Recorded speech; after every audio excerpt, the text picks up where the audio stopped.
Imagine waking up on an ordinary morning only to find out that the hockey world is about to be turned upside down. Two massive news stories have just exploded in the Toronto Maple Leafs universe, and the atmosphere in Toronto is thick with anticipation, anxiety, and speculation. It's the kind of moment that makes a fan's heart beat faster because something big is on the line. Something that could alter the franchise's destiny for the season and the years to come. If you're someone who lives and breathes Leafs hockey, who feels every win and every loss as if you were on the ice yourself, then get ready. What we're about to reveal today will challenge your perspective on the team's future. Before we dive into the behind-the-scenes drama, the twists, and the potential consequences, make sure to hit the like button, support the channel, and subscribe so you don't miss a single detail of this story that's only just beginning. News 1. What if a single decision could rewrite the fate of an entire franchise? What if the choice between two stars, nearly identical in talent but so different in personality and career path, was a dividing line between triumph and yet another season marked by frustration? This isn't some distant hypothetical. It's exactly what happened with the Toronto Maple Leafs. After years of sharing the same ice, the same victories, defeats, and expectations, William Nylander and Mitch Marner are no longer teammates.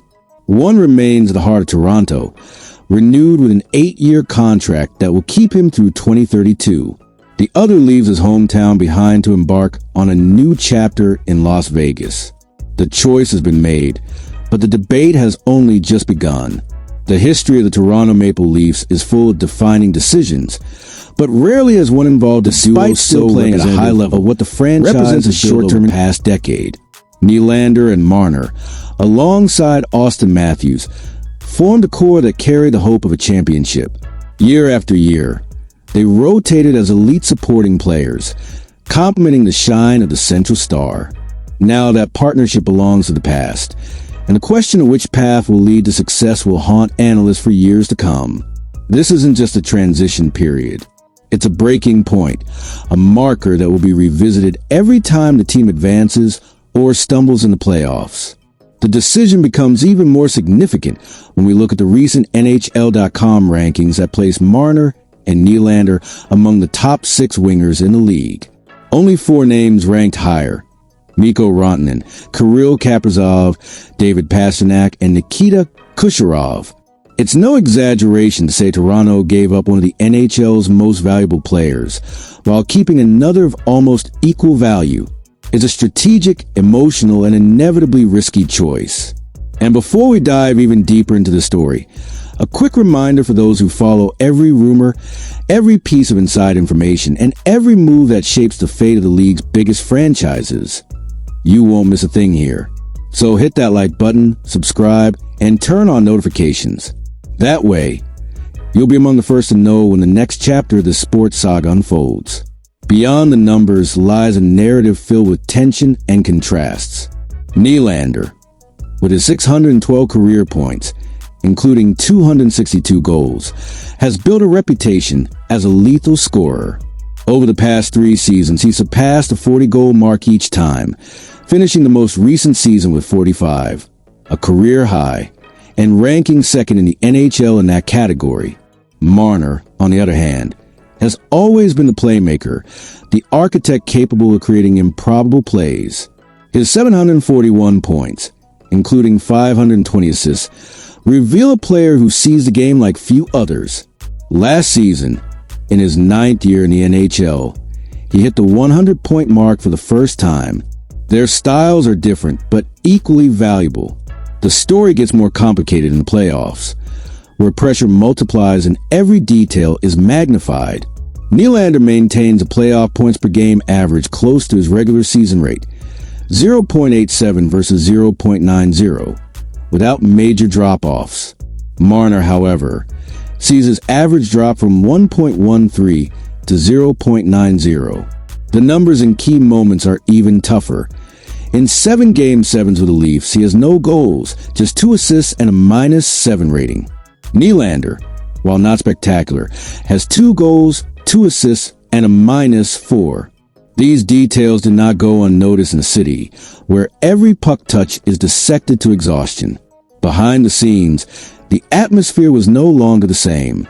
Over the past 18 months, Marner's relationship with the franchise deteriorated.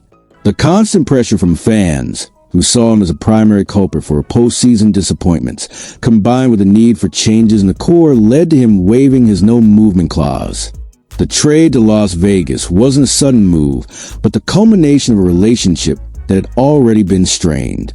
Nylander, meanwhile, went through the opposite transformation. His image improved. He adopted a more relaxed style that made him more comfortable with the media and fans, and he learned to handle highs and lows of a market as intense as Toronto. It's in this contrast that the Leafs' choice rests.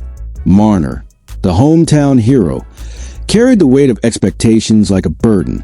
Nylander, the foreign-born star with a laid-back smile and an almost defiant, I don't care vibe, seemed immune to the storm of opinions and criticism. NHL analyst Mike Johnson summed it up well. He doesn't care about the loud noise that surrounds the Toronto Maple Leafs. Whether praise or criticize, he handles both the same way. He's the perfect choice for Toronto.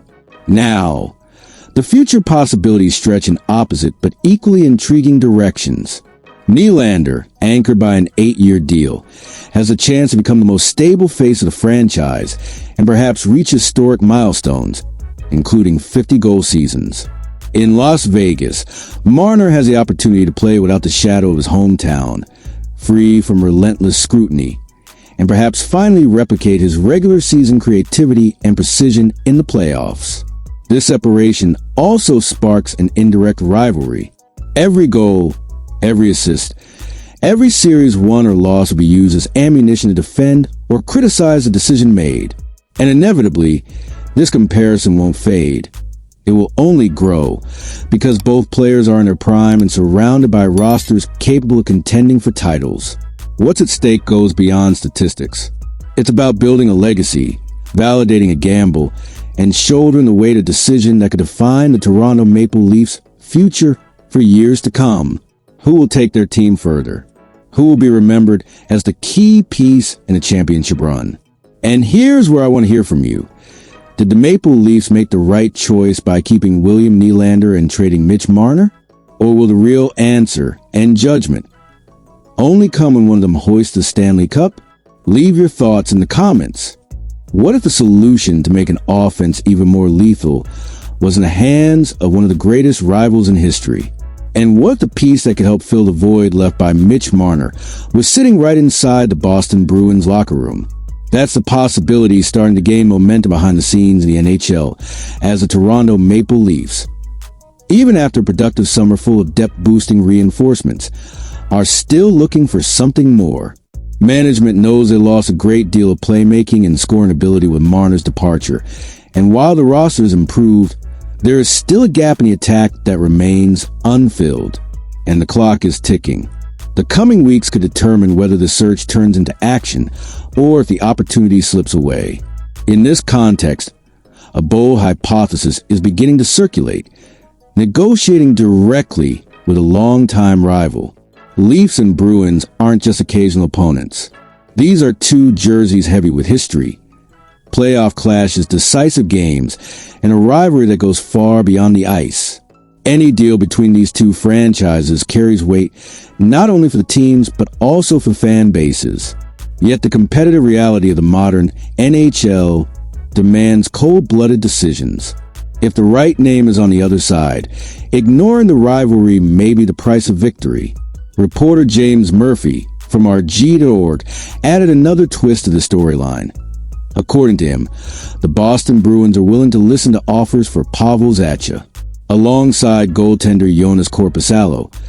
Zacha has been a constant presence in the rumor mill since the 2025 NHL entry draft, but no trade has materialized so far. Murphy even reached out to Zacha's agent, despite still playing at a high level. Cryptic represents a short-term rumors. 2 words enough to fuel hours of speculation. Zacha is not just another name. At 28 years old, he offers exactly what many general managers look for when thinking about bolstering offense for critical moments.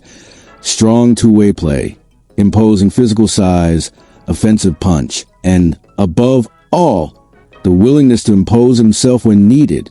At 6 feet 3 inches and 205 pounds, he's the kind of presence that can change the tempo of a game. With the Bruins, he tallied 47 points in 82 games last season and is coming off back-to-back 21-goal campaigns. A former 6th overall pick, he has accumulated 342 points in 628 games, 125 goals, and 217 assists. His versatility is another asset. He plays both on the power play and the penalty kill, delivering efficiency in both situations. In Toronto, Zacha could take on a strategic role, alternating between second and third line center duties, working alongside Nick Roy and John Tavares. And here lies an interesting tactical possibility. If Tavares were shifted to wing, Zacha could step into a more prominent central role, offering the Maple Leafs a new offensive balance. This dynamic change could not only diversify attack options, but also create combinations capable of surprising opponents in the most critical moments of the season. But, as always, the inevitable question looms. What would it cost? Deals like this are rarely cheap, and the rivalry between the Leafs and Bruins could even inflate the price. The scenario most discussed behind closed doors points to a package including young defenseman Ben Danford, a promising talent still a few years away from the NHL, but now more expendable given Toronto's current defensive depth. Alongside him, Nick Robertson, a young forward who could see more minutes and responsibility in Boston, plus the versatile Kaye Jarnkrok, capable of delivering solid play in multiple positions.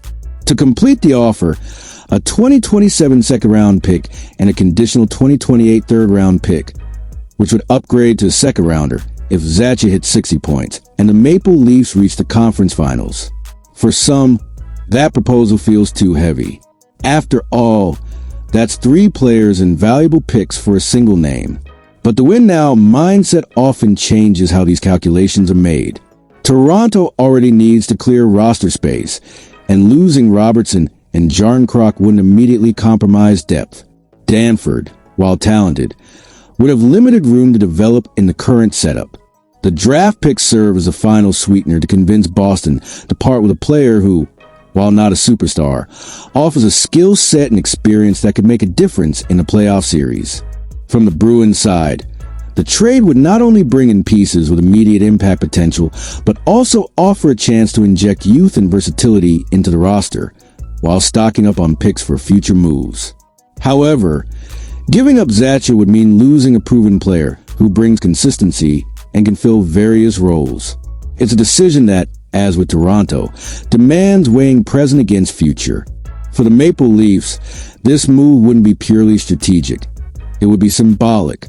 Trading with Boston and securing a key piece would send a clear message that the franchise is willing to cross any line, even the rivalry, to build a team capable of truly competing for the Stanley Cup. For the fans, it could mark the start of a new chapter, where victories over the Bruins would taste even sweeter with a former Bruin in the lineup. The dilemma is straightforward. Is it worth paying this price for Pavel Zacha? Do his attributes, physical presence, versatility, ability to perform in critical moments, make up for creative loss caused by Mitch Marner's departure? Or would Toronto be overreaching by investing so much in a player who, while solid, doesn't have the same offensive firepower as the one who left? The clock is ticking, and the coming weeks could bring answers.